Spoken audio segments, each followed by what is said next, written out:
समाचार, मैं हूं श्रुति श्रीवास्तव। योगी के मंत्रिमंडल का गठन विकास को गति देने वाला होगा, साथ ही सबका साथ सबका विकास के तर्ज पर होगा, कामकाज को लेकर होगा और उसके साथ साथ 2024 के एजेंडे को ध्यान में रखकर ही मंत्रिमंडल का गठन किया जाएगा। लेकिन इसमें यह भी देखना होगा कि 2022 में जिस वजह से पार्टी एनडीए पार्टी 275 सीटें जीतकर बहुमत की सरकार बनाई है, उसमें युवाओं और महिलाओं का भी समर्थन भरपूर रहा है। तो क्या मंत्रिमंडल में युवाओं की ऊर्जा, साथ ही महिलाओं की जो उम्मीदें थी, अनुभवी वो का जो योग है, वो योगी मंत्रिमंडल में नजर आएगा? आज इसी पर हम चर्चा करेंगे। हमारे साथ तमाम मेहमान मौजूद हैं। आपको बता दें कि ग्राफिक्स के जरिए पहले आपको दिखाते हैं कि किस प्रकार योगी सरकार 2.0 में संगठन में किन किन पर दांव लगाया गया है। जाटव समाज को ज्यादा तवज्जो देने की बात कही गई है, क्योंकि इस बार बसपा के जाटव वोट को सीधे खींच लिया है बीजेपी ने।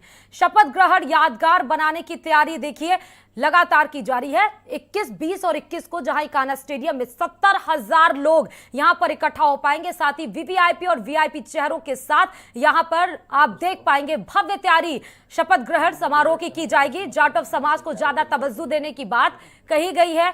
कुछ का कट सकता है पत्ता, यानी कि जो विधायक इस बार नहीं जीत पाए हैं या जिन्होंने 5 साल में ढंग से काम नहीं किया है, जनता दरबार में, जनता की अदालत में जिन्होंने हाजिरी नहीं लगाई है, पार्टी के लाइन पर जिसने काम नहीं किया है, पार्टी के एजेंडे पर जिसने काम नहीं किया है, वो इस बार नजर नहीं आएगा आपको भाजपा के मंत्रिमंडल या फिर आप यूं कहें कि संगठन में। ये कुछ ग्राफिक्स के जरिए हम आपको पॉइंट्स दिखा रहे हैं, जो अहम पॉइंट्स हैं जिन पर आज हम इस डिबेट में चर्चा करेंगे। तमाम मेहमानों के साथ हमारे साथ मौजूद हैं हरीश चंद्र श्रीवास्तव, बीजेपी प्रवक्ता हमारे साथ मौजूद है। बहुत बहुत स्वागत है हरीश जी आपका। संदीप त्रिपाठी, नेता कांग्रेस, हमारे साथ है। रजनीकांत मिश्रा, प्रवक्ता आरएलडी, हमारे साथ मौजूद है। साथ ही प्रोफेसर एपी तिवारी, राजनीतिक विशेषज्ञ के तौर पर हमारे साथ मौजूद है। अवैस उस्मानी, संवाददाता, सीधे हमारे साथ दिल्ली से जुड़े हुए हैं। सभी का स्वागत करते हुए सबसे पहले मैं हरीश जी आपके पास आऊंगी। देखिए, उम्मीद बहुत थी, उम्मीदों पर आप कायम भी हुए, लेकिन ये उम्मीदें आपकी तब सफल हो पाई जब युवाओं और महिलाओं का साथ मिला। बहुत सारे प्रश्न हैं, लेकिन सबसे पहले जो पार्टी की जो टैगलाइन कल निकल कर आई बाहर कि युवाओं के ऊर्जा और साथ ही अनुभव और उम्मीदों पर योगी का मंत्रिमंडल का विस्तार किया जाएगा। हरीश जी।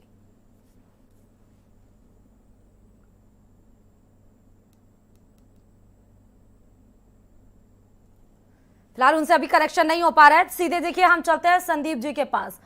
संदीप जी, जहां एक तरफ बीजेपी अपने संगठन को मजबूत करने के लिए लगातार घंटों बात कर रही है, एक एक बिंदु पर देखिए वो नजरें गड़ाए हुए हैं, वहीं आप इस्तीफा दिला रहे हैं, वहीं आप नए ऑब्जर्वर को नियुक्त कर रहे हैं। इससे क्या पार्टी की संगठन को मजबूती मिल पाएगी? आगे क्या रणनीति प्लान आउट किया आपने? श्रुति जी, जो आज भाजपा दिख रही है, ये भाजपा पहले कृषक प्रजा पार्टी हुआ करती थी, फिर जनसंघ हुई, फिर भारतीय जनता पार्टी। ये बहुत मेहनत करने के बाद, बहुत कुछ करने के बाद यहाँ पहुंचे हैं, तो हमें इससे सीखना है। कुछ चीजें विपक्षों से भी सीखी जाती है, तो हम उसको सीख रहे हैं और हम लगातार जनता के बीच में संघर्ष कर रहे हैं। और रही बात इस्तीफे की, अभी आपने कहा कि भाजपा में वो लोग रहेंगे जो काम कर रहे हैं, जो जनता के बीच में रह रहे हैं, बिल्कुल यही होना चाहिए। लेकिन आप बताइए, असीम अरोड़ जी कौन सा भाजपा का, कौन सा जनता के बीच में रहे, कौन सा काम किए हैं? आप बताइए, राजेश्वर सिंह जी कौन सा भाजपा के लिए काम किए हैं, कौन सा आंदोलन किए हैं, किस आधार पर टिकट मिल जाता है, आज मंत्री बनने की बातें हो रही है। तो ये सब बेसिक्स चीजें हैं। और देखिए, दुखद बात, जो मुद्दे हम लोग उत्तर प्रदेश के चुनाव में उठाया करते थे और कुछ लोगों ने उसको जो है दूसरी तरफ डाइवर्ट करके सरकार बना दी। आज ब्राह्मणों की हत्या का जो दौर चल रहा था, वो लगातार आज भी चुनाव जीतने के बाद चल रहा है। कल ही जो है इलाहाबाद प्रयागराज में मंगला प्रसाद पांडे जी की हत्या हो जाती है। शकुंतला मिश्रा जी की लखनऊ में अभी 2 दिन पहले हत्या होती है। और उसके पहले पंडित मनोज की हत्या होती है उन्नाव में। तो ये इस तरीके से जो मुद्दे थे वो आज भी हैं। और आज बात कर रही है भाजपा सवर्णों की पार्टी होके, किसकी? जाटों कह रहे जाटों का बनेगा। अरे जिसने सवर्णों ने वोट दिया, आप सवर्ण आयोग की बात क्यों नहीं करते हैं? आप सवर्ण आयोग बनाइए, क्यों नहीं बना रहे हैं? आप एक तरफ तो सवर्णों का वोट तो चाहिए ठीक है। आपको, खुलेआम, लेकिन सवर्णों की आप बात नहीं करना चाहते हैं, क्यों? ठीक है। अगर आप वोट लेते हैं तो उनके अधिकारों की भी बात करिए ना। फिलहाल मैंने आपको, संदीप जी, मैंने आपकी पार्टी की गठन की मजबूती की बात की थी। मैं वापस लौटूंगी आपके पास। हरीश चंद्र जी देखिए हमारे साथ जुड़ चुके हैं। हरीश चंद्र जी देखिए, कल जो पार्टी की टैगलाइन तैयार हुई या मंत्रिमंडल का जो ये कह सकते हैं कि जो स्वरूप निकल कर आया, उसमें 3 शब्दों को ज्यादा तवज्जो दिया गया, ऊर्जा, अनुभव और उम्मीदों पर ही आप मंत्रिमंडल के गठन का विस्तार करेंगे। युवाओं और महिलाओं को किस प्रकार से तवज्जो इस मंत्रिमंडल में देखने को मिल सकता है, हरीश जी?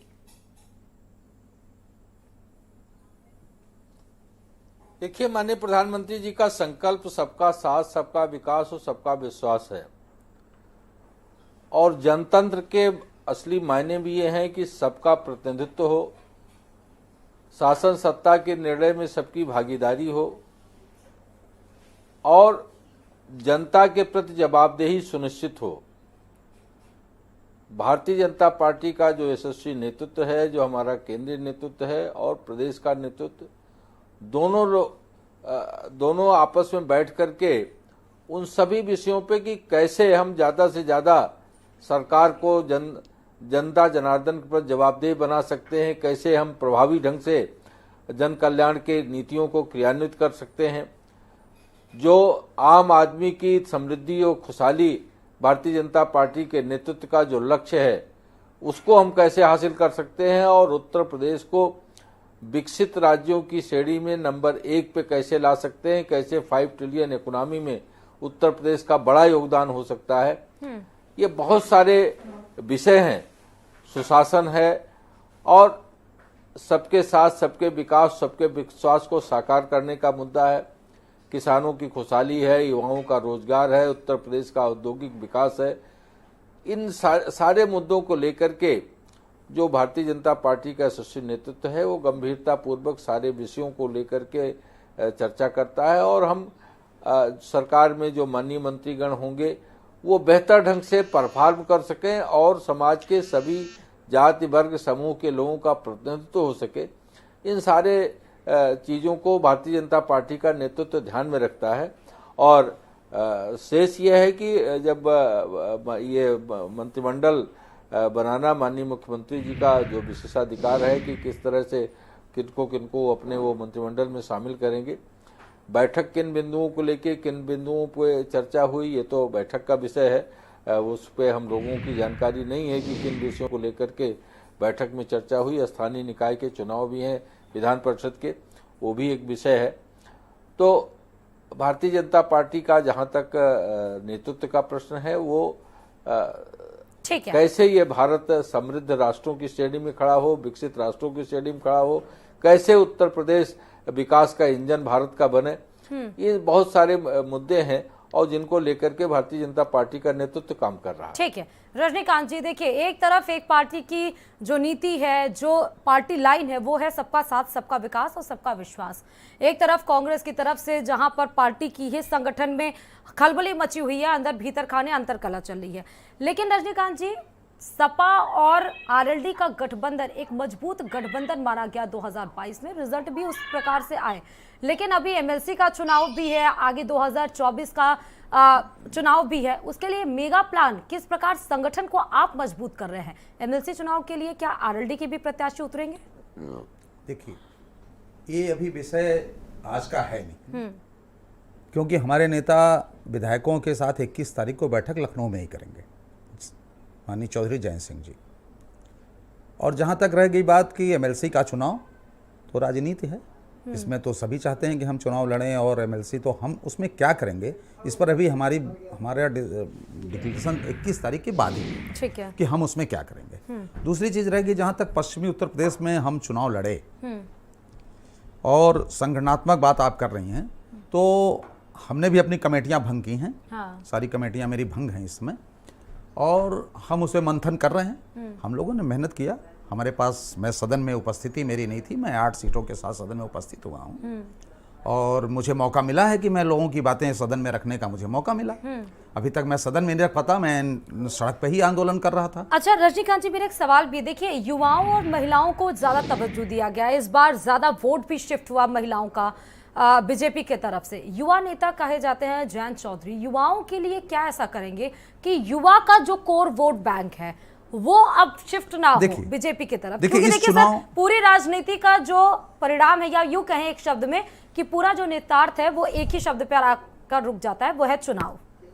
देखिए, हमने नौजवानों के लिए काम किया, लड़ाइयाँ लड़ी, बेरोजगारी पे लड़ी, हम किसानों के मुद्दों पे लड़ाई लड़े।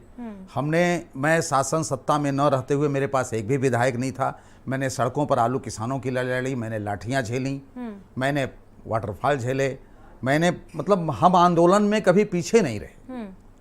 अब जनता है, जनता के स्वागत का फैसले का स्वागत करना होगा। जनता ने किस चीज को पसंद किया, कैसे पसंद किया, आज कहने का विषय नहीं है, लेकिन वो सभी जानते हैं। और लेकिन हमारा नौजवानों के लिए मेरे नेता की लड़ाई, नौकरियों की लड़ाई, बेरोजगारी की लड़ाई, हमने महंगाई की लड़ाई, हमने किसानों के मुद्दों पे लड़ाई। अब मैं आपसे एक बात कहना चाहता हूँ, लखीमपुर खीरी को आप ले लीजिए, एक सीट विपक्षी पार्टी यहाँ नहीं जीती जहाँ इतनी बड़ी घटना घटी। लखीमपुर खीरी में जहां इतनी बड़ी घटना घटी वहां सारी की सारी सीट बीजेपी को मिल जाती है।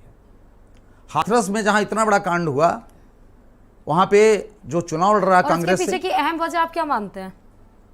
उसके पीछे की अहम वजह एक तो मायावती जी का वो हो जाना, उनकी हार। इस बात का आभास नहीं था आप लोगों को? उनका नहीं, इतना तो नहीं था कि इतना उनका वोट उधर डाइवर्ट हो जाएगा, इस बात का आभास। लेकिन आरोप तो लगातार लगाए जा रहे थे कि नहीं, वो इतना था। बी टीम है बीजेपी की, बी टीम है बी टीम बीजेपी के, लेकिन बीजेपी की बी टीम इस तरह से स्लाइड होगी ये इसका उम्मीद नहीं था। और रह गई बात है कि ये इस पर मंथन होगा, ये कैसे क्या करेंगे, हम भी राजनीतिक दल हैं। क्योंकि एक टफ चैलेंज अब आ गया है। एक तरफ युवाओं को आप दूसरे पक्ष में जाने मत दें, महिलाओं को ना जाने दें, और युवा नेता है क्योंकि जयंत चौधरी, तो यहाँ पर एक टफ कंपटीशन है। ठीक है, अनुभव से सीखा जाता है। एक चुनाव हुआ, मैं 0 पे था, मैं 8 सीटों पे आया। इसके बाद हम लोग अपना मंथन करेंगे और हमारे संगठन का विस्तार हम किस तरह से और करें और कैसे क्या करें। एपी जी, मैं आपके पास आ रही हूँ। देखिए, यहाँ पर जैसे मैंने आपको बताया कि सरकार का जो स्वरूप तय हुआ है वो है ऊर्जा, अनुभव और उम्मीद, इसी पर काम कर रही है। साथ में ये कह रहे हैं कि सबका साथ सबका विकास, उत्तर प्रदेश को उत्तम प्रदेश बनाने के आधार पर ही गठन को मजबूती दी जाएगी। अनुभवी लोगों को तवज्जो दिया जाएगा, जो पार्टी में हार चुके हैं या जो मंत्री रहते हुए परफॉर्मेंस अच्छा नहीं दे पाए, उनका पत्ता कट हो सकता है। लेकिन नाम ऐसे भी हैं जो विधायकी भी हारे हैं और जिनका परफॉर्मेंस भी अच्छा नहीं रहा है, लेकिन उसके बाद भी तवज्जो क्या उनको मिल सकती है। एग्जाम्पल के लिए केशव प्रसाद मौर्य। देखिए श्रुति जी, मेरा आकलन है कि जो सरकार बनने जा रही है योगी के नेतृत्व में, दूसरा कालखंड है, इसमें केवल इस पर विचार ही शायद नहीं चल रहा है, मंथन निरंतर बीजेपी के स्तर पर कि किसको शामिल किया जाए मंत्रिमंडल में या किसको न किया जाए। बात ये भी है कि किसको क्या पद दिया जाए, ये एक प्रकारांतर का बात का कह सकते हैं प्रकरण होगा। लेकिन संगठन में किस प्रकार के बदलाव लाए जाएं जो 2024 की लोकसभा चुनाव की तैयारी के तौर पर कह सकते हैं ज़्यादा प्रभावी हों, असरदार हों, इस पर मंथन भी चल रहा है। आपने पूर्ववर्ती डिप्टी सीएम का नाम लिया, वो चुनाव हार चुके हैं, सभी हम जानते हैं। लेकिन संकेत इस बात के भी हैं कि एमएलसी को भी मंत्रिमंडल में शामिल किया जा सकता है। हाँ। ये परंपरा रही है, सभी दलों की परंपरा रही है, ऐसा होता है। लेकिन एक महालेकिन है, वो ये कि केशव जी ने बहुत अच्छा निष्पादन संगठन में भी दिया अतीत में, वो काडर के नेता माने जाते हैं, कहा जाता है। तो उनकी कार्यकुशलता बेहतर होगी कैबिनेट में या संगठन में, इस पर भी मैं समझता हूँ कदाचित मंथन चल रहा है बीजेपी के स्तर पर। अब उप मुख्यमंत्री बनाए जाने हैं, स्वाभाविक है। हरीश जी भी कह रहे हैं कि सबका प्रतिनिधित्व, तो केवल लोगों का ही प्रतिनिधित्व नहीं है बल्कि क्षेत्रों का भी प्रतिनिधित्व होता है। लोकतंत्र में महत्वपूर्ण जाति का भी है, वर्ग का भी है। जी, जिस प्रकार पूर्वांचल में बड़ा अच्छा निष्पादन दिया है बीजेपी ने, उसको देखते हुए मैं समझता हूं कि एक कोई जो बात आप रख रहे हैं कि युवा चेहरा हो, दमदार हो, ऊर्जावान हो, लेकिन एक बात और जोड़ना चाहूँगा मैं कि उसमें शुचिता और एक कह सकते हैं ईमानदारी भी हो। केवल अनुभव ही नहीं महत्वपूर्ण होता है, अनुभव तो हो सकता है, किसी का समृद्ध अनुभव हो सकता है, लेकिन कौन कितना ईमानदार है या इसके कितनी शुचिता है, किसकी कार्य दक्षता कितनी बेहतर है, मैं समझता हूं इसको योगी जी से बेहतर कौन जानेगा मुख्यमंत्री के तौर पर, क्योंकि 5 साल उन्होंने सरकार चलाई है। तो कहीं ना कहीं मुझे लगता है कि योगी जी का जो एक दृष्टिकोण है कैबिनेट के गठन में, उसको अधिक महात्म दिया जाना चाहिए मुकाबले इसके कि अन्य लोग क्या चाहते हैं, क्योंकि सरकार तो उनको चलानी है मुख्यमंत्री के तौर पर। उप मुख्यमंत्री का जहां तक सवाल है, लेकिन एपी जी, उसके ऊपर तो गृह मंत्री अमित शाह भी है ना पर्यवेक्षक के रूप में, उसके ऊपर रघुबर दास भी हैं, उसके ऊपर जेपी नड्डा भी हैं, पीएम मोदी भी हैं। देखिए श्रुति जी, इधर आप संकेत दे रही हैं। हाँ। स्वाभाविक रूप में ये तो एक भारतीय लोकतंत्र की कह सकते हैं परंपरा रही है। हाँ। मिसेस गांधी ने कांग्रेस को कह सकते हैं केंद्रीय कृत सत्ता प्रतिष्ठान के तौर पर डेवलप किया। हाँ। और उसका परिणाम हम सबके सम्मुख है। हाँ। प्रश्न एक बहुत बड़ा है जिस पर ये सभी कह सकते हैं दिग्गज नेता है जिनका नाम लिया आपने, लेकिन ये इनका अपना कह सकते हैं प्रचुर विवेक भी है और लोकतंत्र में इनकी आस्था भी है, किंतु जब राज्य के कामकाज को चलाना है, राज्य की सरकार को चलाना है, तो ये मुख्यमंत्री का ही एक तरह से प्रेरोगेटिव माना जाता है, विशेषाधिकार माना जाता है कि वो किसको शामिल करे कैबिनेट में, किसको शामिल न करे। इसलिए जो मेरा जो अभिमत था, पहले भी मैंने कहा कि मुख्यमंत्री रहे हैं योगी जी, दूसरा कार्यकाल भी उनके नेतृत्व में ही चलाया जाना है और 2024 भी है। तो ऐसे में एक जो मुख्यमंत्री के तौर पर तेज तर्रार छवि, ईमानदार कह सकते हैं मुख्यमंत्री की छवि उनकी है, और एक जो मैं संकोच न करूं कहने में, एक जो हिंदुत्व के प्रखर कह सकते हैं, प्रखर ही नहीं अग्रणी नेता के तौर पर उनका उभार हुआ है, उसको भी मद्देनजर रखते हुए ही कैबिनेट का गठन मैं समझता हूं होने जा रहा है। हिंदुत्व के आधार पर होगा, जाति धर्म यही सारे चीजों को मिलाकर ही पूरा हम गठन संगठन इस बार देख सकेंगे। अवैस, मैं आपके पास आ रही हूँ। कल 4.5 घंटे लंबी वार्ता चली, दिल्ली में ही बैठक चली आज। हालांकि मुख्यमंत्री योगी आदित्यनाथ होली के लिए 4 दिवसीय कार्यक्रम में गोरखपुर में जरूर आ गए, लेकिन उस 4 घंटे की बातों से निकल कर क्या आया अवैस? किन किन नामों पर मंथन हुआ, कितने डिप्टी सीएम होंगे? बताया यह भी जा रहा है कि 2 दर्जन से ज्यादा कैबिनेट मंत्री शपथ ग्रहण करेंगे। 11 से 12 राज्य मंत्री स्वतंत्र प्रभार के रूप में होंगे। 10 राज्य मंत्रियों को युवाओं और महिलाओं का योगदान इसमें किस प्रकार होगा अवैस?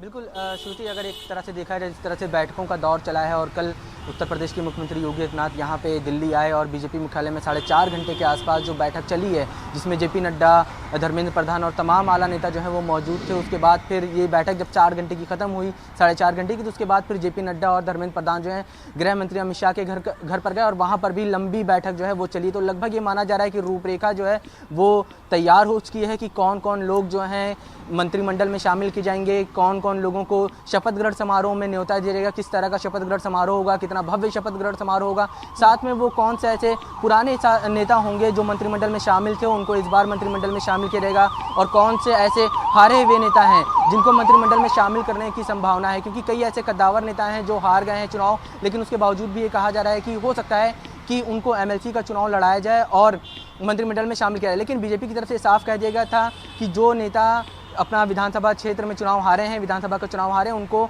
एमएलसी का चुनाव नहीं लड़ाया जाएगा। तो मैं अगर जहां तक हमारे सूत्र हैं वो ये बता रहे हैं कि 1 या 2 ऐसे मंत्री हैं या नेता हैं जिनको उनके कद की वजह से एमएलसी का चुनाव लड़ाया जा सकता है। हालांकि एमएलसी की अगर कल की बैठक की बात करें तो एमएलसी को लेकर भी गहरा मंथन जो है वो हुआ। उसमें हर तरह के पहलुओं को देखा गया है, जाति, वर्ग, क्षेत्र के आधार पे, और फिर उनकी एजुकेशन क्वालिफिकेशन को भी देखा गया। और ये माना जा रहा है कि जब एमएलसी के नामों की घोषणा होगी तो एक बहुत चौंकाने वाली लिस्ट जो है वो सामने आएगी। दागी जो होंगे वो पूरी तरह से लिस्ट से बाहर होंगे। ऐसा पहली बार होगा कि किसी भी दागी नेता को, किसी भी तरह की आपराधिक छवि का नेता जो है वो एमएलसी नहीं बनाएगा। इस बार एक कोशिश ये भी है कि मंत्रिमंडल का जब विस्तार हो तो पूरी तरह से ऐसा मंत्रिमंडल हो जो इसके ऊपर किसी भी तरह का कोई भी आपराधिक छवि या मुकदमे दर्ज ना हो, पूरी साफ सुथरी जो हो वो मंत्रिमंडल हो। क्योंकि लगातार बीजेपी जो है प्रदेश में जब चुनाव चले थे ये कैंपेन लेकर आगे बढ़ी थी कि उत्तर प्रदेश में अपराधी जो हैं वो डर चुके हैं, भाग चुके हैं, या वो समर्थन कर रहे हैं, समर्पण कर रहे हैं, माफ करिएगा, या फिर उसके अलावा उनके घरों पर जो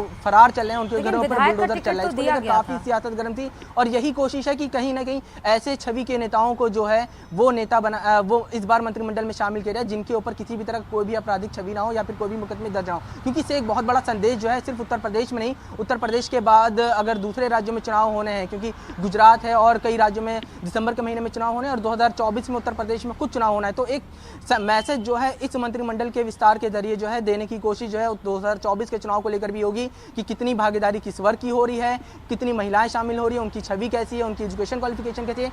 इसके बाद इसके अलावा कई महत्वपूर्ण योजनाएं जो हैं वो उत्तर प्रदेश में चल रही थी और कई योजनाओं की वादे जो हैं वो भी किए गए, तो उनके ऊपर भी मंथन जो है वो हुआ है। साफ तौर पे जो 31 मार्च को उत्तर प्रदेश में जिस तरह से राशन बंटता था वो स्कीम खत्म होने वाली, तो उसको लेकर भी चर्चा हुई थी बैठक में कि क्या उसको आगे लागू किया जाएगा। क्योंकि कैबिनेट की बैठक जब होगी तो उसमें सबसे महत्वपूर्ण फैसले लिए जाने हैं। उसमें एक तो राशन वितरण जिस तरह से उत्तर प्रदेश में चल रहा था, जब 2017 में सरकार आई थी सबसे बड़ा फैसला लिया गया था और 5 किलो राशन देने का वादा किया गया था, जिसको नवंबर 2021 तक चलना था। उसके बाद फिर नवंबर 2021 में उसको मार्च 2022 तक के लिए बढ़ा दिया गया। तो ऐसे में वो समय सीमा भी खत्म हो रही है, उसके ऊपर भी चर्चा हुई थी कि इसको आगे कैसे किस तरह से कंटिन्यू करना है। इसके अलावा दूसरा महत्वपूर्ण मुद्दा है जो किसानों की बिजली का बात कही गई थी चुनाव के दौरान, उसके ऊपर ही मंथन हुआ था, उसको किस तरह से इस स्कीम को लागू करना है। और होली और दिवाली में एक सिलेंडर महिलाओं को देने की बात की गई थी, उसके ऊपर भी मंथन हुआ था कि किस तरह से उसको